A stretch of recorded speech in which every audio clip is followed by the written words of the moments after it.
6 people are injured after fire rages through their Hartford apartment building earlier today. Investigators say the blaze was started by a child playing with matches. We go live now to Diane Alverio with more. Diane.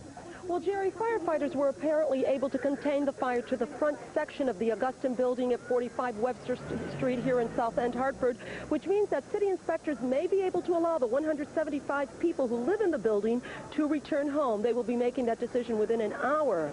The front section, as you can see behind me, however, was totally destroyed by the 3-alarm blaze. That spread quickly. Dark smoke filled the hallways of the 60-unit St. Augustine apartment building as residents tried to escape the fire. Firefighters had to pull about 25 people to safety. We saw the smoke coming. We had to come by the elevator because we were trying to go to the entrance. My husband, he had seizures, and I said, come on, honey, let's hurry up. The fire, which spread quickly, began in a second-floor apartment. Jose Figueroa says his girlfriend's 3-year-old son accidentally set a bed on fire. She went there. She found the pillows on fire, and I can't tell you no more. Had he been playing with matches? Yeah, he used to. The child's mother tried to put the fire out herself. That delay, fire investigators say, allowed the flames to spread throughout the building. 6 people were injured in the fire, including a pregnant woman who had to be rescued from the burning building through a window. The woman was rushed to the hospital. 2 elderly women suffered smoke inhalation. One is now in intensive care. The little boy who started the fire and his little sister suffered burns. Firefighters had to don oxygen masks to battle the flames. At one point, the floor in one of the apartments caved in. No one was injured. We're just fortunate that we have our lives. Did you lose everything, you think? We don't know. Many residents of the building tonight are thanking 2 men who ran through the building, knocking on doors, alerting them of the fire. Turns out it was 2 firefighters who were driving through the street, saw the blaze, ran into the building. They were able to lead several people out to safety. Back to you in the studio.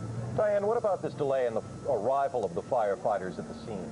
Well, we've heard several stories, Jerry. Apparently, the woman tried to put the fire out herself as part of the problem, but also the call initially, we understand, came in as a domestic. Someone said that whoever called yelled fire, and the person at the other end misunderstood and thought they were yelling fight. We don't have any confirmation on that yet. All right, Diane Alverio live at the scene. Thank you. Well, more cleanup and more questions in Branford tonight following that chemical leak on Sunday. DEP officials taking well. And local boxers take a shot at Mike Tyson, now facing an indictment on rape charges.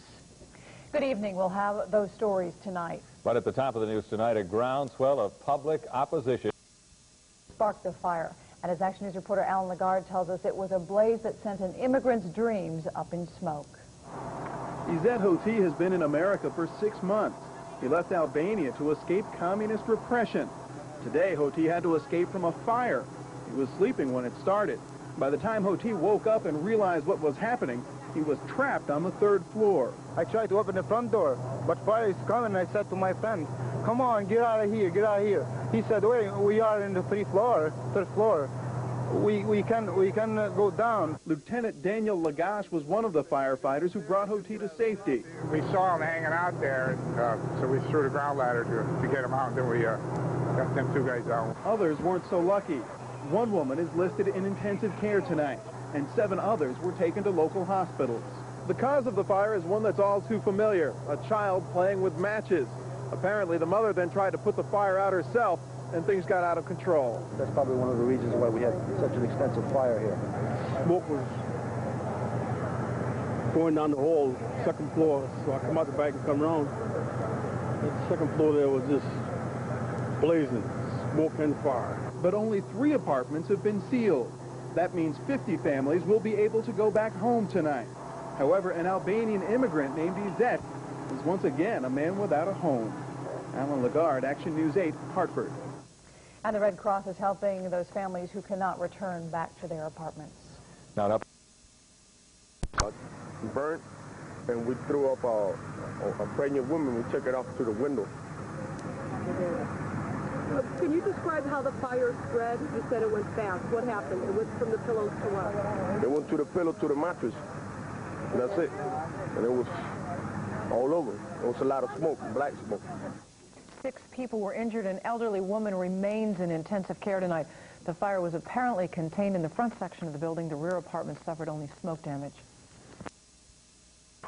2 tenants from 45 Webster Street in the city's South End were admitted to local hospitals suffering from smoke inhalation and second-degree burns during the 3-alarm fire. So there's a anyone got here.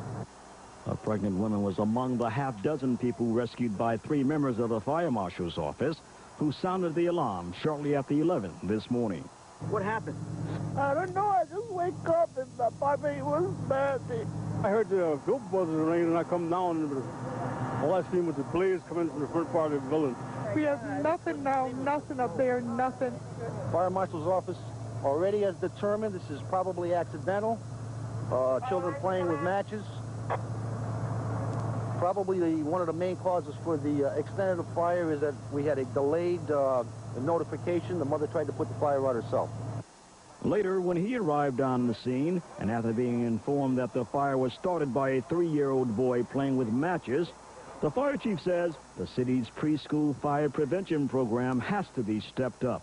We've got to get into the Hispanic community, and there's no getting around it, that there is a weakness in our educational program as directed to the Hispanic community. Early this afternoon, city fire officials were still trying to decide how many of the tenants would be allowed back into their apartments. Lou Brown, Connecticut News, Hartford.